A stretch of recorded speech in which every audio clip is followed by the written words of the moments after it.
सना मकबूल का जो है वो एक खिलाड़ी है, एक एक्ट्रेस है। मुझे नहीं लगता कि वो ज़्यादा दिन चाह पाएगी, पर मुझे ये लगता था कि मेरे से और शिवानी से पहले नॉमिनेशन काफ़ी लोगों को और हो जाना चाहिए था, ताकि कंपेयर करना चाहिए मेरे को किसी वड़ा पाव वाले से या मुझे 2 बीवी वाले के साथ। मेरे तो एक भी बीवी नहीं है भाई मैं कैसे किसी को अपने साथ कंपेयर करूंगा। बट हाँ, सिर्फ ये है कि समाज के लिए गलत मैसेज जाएगा अगर नहीं। मुझे लगता है रणबीर भाई का दिमाग बहुत ज़्यादा जल्दी थक जाएगा। खड़े रहो, अच्छे लग रहे हैं। खड़े रहो, सामने सामने सामने तुसी खड़े रहो, अजय सर आपका मोबाइल आ रहा है दीदार करें। सर, एक पोज हो जाए। बॉक्सिंग होता है। बिलाल सामने क्या?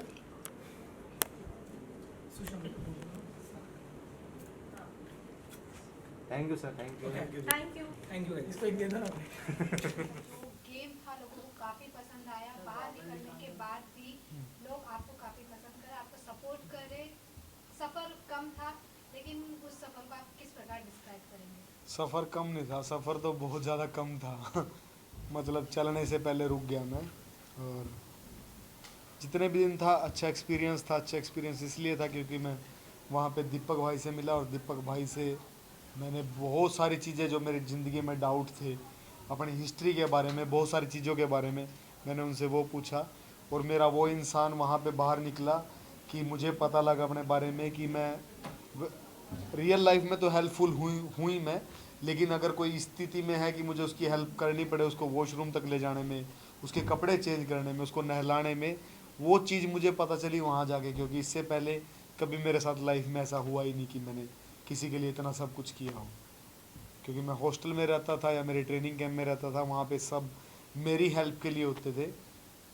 रूटीन जो डेली रूटीन के जो काम होते हैं, वैसा मैं किसी के लिए नहीं था। नीरज, ये जानना चाहेंगे आप बिग बॉस में जाने की क्या जरूरत पड़ रही है? व्हाई? ऑलरेडी लोग जानते थे आपको। मुझे जो लोग जानते थे वो मेरे स्पोर्ट्स के लोग जानते थे, जो बॉक्सिंग को फॉलो करते हैं वो लोग जानते थे। कहीं ना कहीं मेरे दिमाग में ये बात हमेशा रहती थी या रहती है अभी भी, कि जिस तरह से यूएस के लोग बॉक्सर्स को फॉलो करते हैं, बॉक्सिंग की फ़ाइट देखने के लिए टिकटें खरीद खरीद के बॉक्सिंग देखने जाते हैं। तो क्यों? क्योंकि वो लोग उनकी बैकग्राउंड को जानते हैं, उनकी डॉक्यूमेंट्रीज़ को देखते हैं। और अपने यहाँ पे तो ऐसा कुछ है ही नहीं। तो मैं चाहता था कि एक रियल बॉक्सर रियल लाइफ में कैसा है, वो मॉर्निंग से लेके शाम तक उसका रूटीन क्या होता है, वो लोगों के साथ उसका बिहेव क्या होता है। तो इसीलिए मेरा डिसीजन था कि मैं बिग बॉस जैसे बड़े शो में जाऊँ। कल आपको लगता है कि आपके टुवर्ड्स बिग बॉस बायस्ड रहे हैं? नहीं, मैं ये नहीं कह सकता कि आप बाइस्ड बूझ वाली कोई बात ही नहीं है, पर क्योंकि मैं बाहर आया, मुझे ये नहीं पता कि मैं किस कारण बाहर आया। मुझे ऐसी तो कोई बात ना तो लोगों में लगी, ना ही शो के बारे में लगी। शो बहुत अच्छा था, और जो बाहर की टीम थी, मुझे लगा इतनी टीम वहाँ पे काम करे, तो बाकी सब चीज़ें अच्छी थी। बट मैं बाहर क्यों आ गया ये अच्छा नहीं था। इवन नीरज, शिवानी को बाहर आना चाहिए। नहीं, मैं ये नहीं बोल सकता कि मैं शिवानी को बाहर आना चाहिए था। मुझे ये लगता था कि मेरे से और शिवानी से पहले नॉमिनेशन काफ़ी लोगों को और हो जाना चाहिए था, ताकि शो में और ज़्यादा मज़ा आता, कांटे की टक्कर पे शो चलता। लेकिन आप उधर जाके एकदम शांत नेचर था आपका। लोगों का ये भी कहना है कि थोड़ा बायस शायद होते, थोड़ा मतलब बोलते तो। नहीं, वहाँ पे बिना मतलब आ बैल मुझे मार कोई भी लड़ाई नहीं करता ऐसे तो मुझे लगता है। और वहाँ पे जितने भी दिन मैं रहा, वहाँ पे 2-3 लड़ाई हुई, और उन 2-3 की लड़ाई में मेरी इन्वॉल्वमेंट थी, या उनको छुड़वाने में या सही के साथ खड़े होने की। और जहाँ तक बात है लड़ाई झगड़े की, तो मैं बिना मतलब किसी से कैसे झगड़ा कर सकता हूँ। और हम बॉक्सर हैं भाई, हम किसी से झगड़ा करें तो हम तो चलते फिरते वेपन हैं। मैं किसी को मुक्का मारूंगा तो अगला पता नहीं अगली क्या हालत होगी। लेकिन उस स्थिति में हम बहुत देर के बाद जाते हैं, वहाँ तक पहुँचने में हमारे दिमाग को बहुत ज़्यादा गर्म किया जाता है। और ऐसी कोई स्थिति उस घर में बनी नहीं कि मुझे गुस्सा आए और मुझे चिल्लाने की ज़रूरत पड़े। मुझे चिल्लाने की 1-2 बार ज़रूरत पड़ी, वो दिखाई कि नहीं दिखाई गई। जब रणवीर भाई ने शिवानी को कुछ कहा था, या अरमान ने जब दीपक भाई को कुछ बोला था, तो तब मुझे वो ज़ोर से चिल्लाने की भी तब मेरे पे आई वो। उसके अलावा तो ऐसी कोई स्थिति नहीं आई कि मुझे कुछ बोलना पड़े। और 2 दिन में मैं क्या ही दिखा पाऊँगा, 2 दिन में मुझे क्या ही गुस्सा आएगा। 2 दिन तो मुझे लोगों के दिल जीतने में लग गए। 2 दिन में यार मैंने 14 लोगों के दिल जीत लिए, ऐसे लोगों के जो मुझे पहले से जानते भी नहीं थे, जिन्होंने थोड़ा बहुत मेरे बारे में सुना था, और जिन्होंने सिर्फ ये सुना था कि ये सिर्फ बॉक्सिंग करता है या दूसरे देश में जाके किसी को भी ऑफलाइन लड़ाई करके आ जाता है ये। तो वो चीज़ें सुनी थी मेरे को। रियल में तो किसी ने मुझे देखा ही नहीं था, 2 दिन में आदमी क्या क्या करेगा। बिग बॉस को लेके कई जो अरमान है, जो उनकी 2 वाइफ है, तो उनको लेके कई सारे सवाल उठ रहे कि फॉलो गेमी को बिग बॉस प्रमोट कर रहा है। नहीं तो नहीं आप नहीं क्या नहीं कहना नहीं चाहेंगे? नहीं, आप ये नहीं कह सकते कि बिग बॉस किसी चीज़ को प्रमोट कर रहा है, ये बात हम नहीं कह सकते। वो अरमान की पर्सनल लाइफ है, उस लाइफ की वजह से वो बिग बॉस के अंदर आया है। लेकिन हाँ, मैं वही बता रहा हूँ, दिया जा रहा है, वड़ा पाव गर्ल जो रास्ते में फाइट करती थी, रोड में मस्ती करती थी, मतलब जो भी ड्रामा सीन होता था उनको लेकर आया जा रहा भाई है। नहीं ऐसा और जो नहीं है यार। athletes थे, जैसे कि आप थे, आप भाई मैं भी तो था वहाँ पे, आपको भी बाहर हो लेकिन गया। दीपक भाई भी हैं वहाँ पे, दीपक भाई जैसे भी दीपक हैं, तो बहुत बड़े नाम हाँ वाले हैं। रणवीर भाई हैं वहाँ पे। नहीं मैं वही कह रहा हूँ कि वहाँ पे बड़े बड़े नाम, उन्होंने बड़ी बहुत बड़ी मेहनत की है। बड़ी बड़ी शख्सियत, दीपक भाई को 31 साल हो गए हैं इसका मीडिया के काम में, मुझे 19 साल हो गए हैं बॉक्सिंग करते हुए, रणवीर भाई को 22 पता नहीं 24 साल हो गए हैं ये काम करते हुए। और ऐसा नहीं है कि जो बड़ा पाव वाली है या अरमान है, जो यूट्यूब वाले लोग हैं, उन लोगों ने भी कहीं ना कहीं मेहनत की है जब भी वो आज इसमें आए हैं। बट अगर हम, मुझे नहीं लगता कि हमें इस प्लेटफॉर्म पे जाके हमें कंपेयर करना चाहिए मेरे को किसी वड़ा पाव वाले से, या मुझे 2 बीवी वाले के साथ। मेरे तो एक भी बीवी नहीं है भाई मैं कैसे किसी को अपने साथ कंपेयर करूंगा। बट हाँ, सिर्फ ये है कि समाज के लिए गलत मैसेज जाएगा अगर लोग फॉलो करें तो। हाँ मेरी बात तो कंप्लीट होने दो भाई। तो समाज में कहीं ना कहीं ये मैसेज गलत जाएगा कि सबको 2 शादी करनी चाहिए, और इसी बात को अगर लड़की सोच लें कि मेरे भी 2 पति होने चाहिए, तो ये समाज क्या एक्सेप्ट करेगा? आप जितने लड़के खड़े हो यहाँ पे कोई भी एक्सेप्ट नहीं करेगा। तो क्यों हम ऐसा करें, तो क्यों हम ऐसा दिखाएं? तो भाई वो उनकी पर्सनल लाइफ है, वो चल रही है, उस चीज़ को ना तो बिग बॉस बहुत ज़्यादा फोर्स कर रहा है कि दो शादी करो, 2 शादी करो, 2 शादी करो। मैं वहाँ पे गया था मेरी बॉक्सिंग को दिखाने के लिए, मैं वहाँ गया था मेरे डेली रूटीन को दिखाने के लिए, तो लोग मुझे भी फॉलो कर सकते हैं, मेरे को देख के लोग फिट भी रह सकते हैं। दीपक भाई को देख के जिन्होंने पता नहीं कितने बड़े बड़े लोगों के इंटरव्यू ले लिए जो कभी ले नहीं सकते थे, उनसे भी लोग कुछ चीज़ें सीख सकते हैं।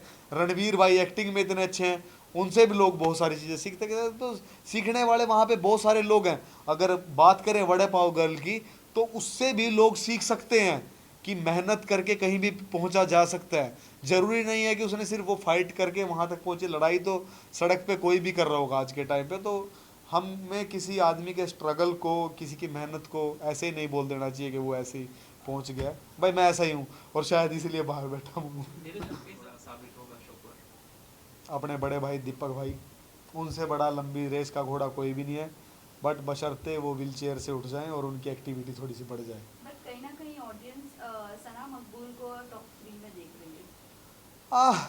सना मकबूल का जो है वो एक खिलाड़ी है, एक एक्ट्रेस है। मुझे नहीं लगता कि वो ज़्यादा दिन चाह पाएगी, बट मुझे लगता है टॉप 5 तक तो आ सकती है। ऑल्सो रणवीर को बिग बॉस कहा जा रहा है कि वो घर के अंदर एक बिग बॉस। नहीं, मुझे लगता है रणबीर भाई का दिमाग बहुत ज़्यादा जल्दी थक जाएगा।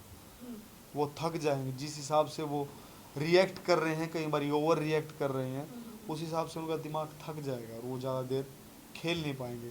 उस खेल को खेलने के लिए थोड़ा चिल भी रहना पड़ेगा, क्योंकि 1 महीना बहुत कम दिन नहीं होते। हम तो यहाँ पे इतने सारे लोगों से मिल रहे हैं, दिन में पता नहीं कितने लोगों से मिल रहे हैं, वहाँ पे तो वही 5-10 लोग हैं। आपके हिसाब से अरमान की और मैं शिवानी की बात करूँ, अरमान और शिवानी का एक ब्लॉग भी आउट हुआ है। सारे लोग, मुझे लगा कि वहाँ पे ऐसे हैं जो एक दूसरे को पहले से जानते थे, पर वो जो लोग आपस में एक दूसरे को पहले से जानते थे उनका नुकसान मुझे कहीं नहीं हुआ। नहीं, बट वो प्रिटेंड ऐसे कर रहे हैं जैसे वो जानते ही नहीं है। नहीं, वहाँ पे माहौल ऐसा बन गया, वहाँ पे सब एक दूसरे के साथ ही खेल रहे हैं। पर अगर मैं वहाँ पे मेरी बात करूँ तो मैं भी उनके साथ खेल ही रहा था, लेकिन मेरा वहाँ पे प्यार बन गया। और शिवानी की बात करें तो शिवानी अगर उनको पहले से जानती थी तो उन दोनों की आपस में ऐसी लड़ाई होगी जिसके बावजूद ने दीपक भाई की और अरमान की लड़ाई हो रही थी, बीच में शिवानी कूद गई, तो शायद उसको वो बात बुरी लग रही थी। मतलब मेरे को समझ में नहीं आया, मैं समझने का तो टाइम तो नहीं दिया, समझने का टाइम नहीं मिला मुझे।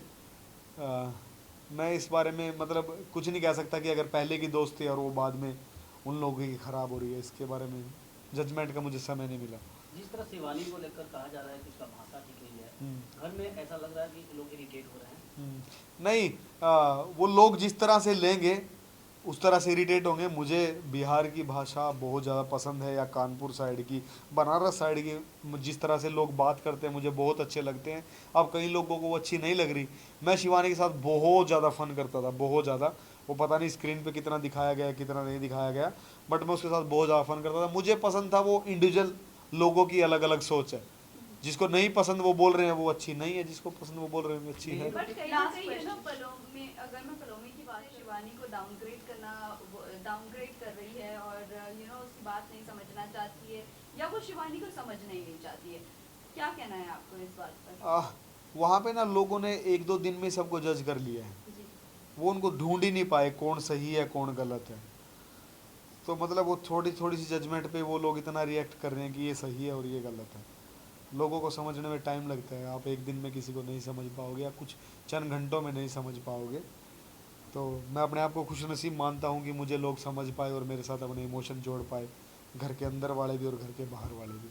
खाने को लेकर जिस तरह आप आवाज उठाते थे, तो क्या लगता था खाना कम मिलता था क्या वहाँ? नहीं ऑल्सो यू नो इसी का अपने सिगरेट के लिए भी कुछ सना आवाज उठाई? मकबूल ने कहा था कि खाना नहीं मिल रहा है, हाँ। फूड्स के ऊपर है, मैं तो मैं हम मैं legally बात मैं करते मैं हैं, मैं वही Big बात Boss करता हूँ। जो खाने की बात शुरू हुई थी, ये इन लोगों की मिसमैनेजमेंट थी। मेरे को खाने की, मैं कोई बहुत बड़ा 150 किलो का आदमी नहीं हूँ, मेरे को वही 2 रोटी ही चाहिए। तो इन लोगों ने क्या किया, जिस दिन पहले दिन गए जो बाहर से खाना आया था, जो खाना चाहिए था, इन लोगों ने वो देखा ही नहीं। नहीं इन्होंने किसी से पूछा कि खाना कहाँ पे होगा। इन्होंने दड़ा दड़ रोटी बेल दी। जो 2 खानी चाहिए थी 5-5 10-10 खाई। 3-3 सब्जियां बन रही हैं, 2-2 सब्जियां बन रही हैं। तो वो जो राशन था वो ख़त्म हो गया। जो 5 दिन का था वो 2.5 दिन में ख़त्म हो गया। बिग बॉस की बात भी ठीक थी, लेकिन जब वो ख़त्म हो गया तो उस टाइम तक इनको किसी को पता ही नहीं था कि ये स्थिति भी आ जाएगी। तो वहाँ पे अगर किसी ने सबसे ज़्यादा कम खाना खाया होगा तो वो मैं था, क्योंकि मैं मिर्च मसाले खाता नहीं हूँ। तो इसकी वजह से मैंने और कम खाया, क्योंकि ये बहुत ज़्यादा चटपटा स्वादिष्ट चीज़ें बनाते थे, मैंने और कम खाया। तो इसकी वजह से वो मिसमैनेजमेंट होने की वजह से आवाज़ उठी। और जब आवाज़ उठी तो सना मकबूल इंडिविजुअल थी, वो खेलने आई थी। उसने कॉन्ट्रैक्ट की बात की कि कहीं पे ऐसा लिखा नहीं हुआ है हमें खाना, क्योंकि भूखे थे, सबको भूख लगी हुई थी। उसने सिर्फ अपनी अकेली के लिए आवाज़ उठाई और मैंने सबके लिए आवाज़ उठाई थी कि यहाँ पे सब लोग भूखे हैं। जब तक इनका पेट नहीं भरेगा तो ये लोगों को अपना कंटेंट कैसे देंगे, ये एक दूसरे के साथ लड़ेंगे कैसे जब तक एनर्जी नहीं होगी। तो जो मेरी आवाज़ थी वो सबके लिए थी। और उसी आवाज़ में कहीं ना कहीं ये बात थी कि जब लोगों के लिए धूम्रपान की चीज़ें आ सकती हैं तो क्या जो खाना कम पड़ रहा है उसकी जगह ब्रेड ही भेज दो, पीनट बटर ही भेज दो। और वो सिर्फ मेरी अकेले की नहीं थी, वो बात बहुत सारे लोगों ने बात मुझे भेजी थी। और फिर उन सब की बात मैंने रखी थी कि ये बात है कहीं ना कहीं पीनट बटर वाली। और फिर मुझे पीनट बटर की ऐड भी नहीं मिली अब तक एक भी। आपके काम को ज्यादा रिकॉग्नाइज नहीं मिलता है ना, जिससे आपके फील्ड के लोगों को ज्यादा से ज्यादा लोग रिकॉग्नाइज करें, जैसे कि आपने नहीं मैं बताऊं जो अमेरिका के बारे में नहीं, अमेरिका बारे में मैंने इसीलिए बताया कि वहाँ पे बॉक्सिंग एंटरटेनमेंट के साथ जुड़ी हुई है। करेक्ट। तो जब इंडिया की बॉक्सिंग भी एंटरटेनमेंट के साथ जुड़ जाएगी, जैसे मेरी कोशिश चली रही है, एंटरटेनमेंट के साथ जुड़ेगी तो बहुत सारे लोग इंटरेस्ट लेंगे। अब आप सब लोगों को मेरे बारे में शायद पहले नहीं पता होगा, अब पता चला है क्योंकि मैं एंटरटेनमेंट में आया हूँ। तो यही बात है same. Thank you. For top serials on sets to personal interviews and fun segments with actors, subscribe to Telebytes right away.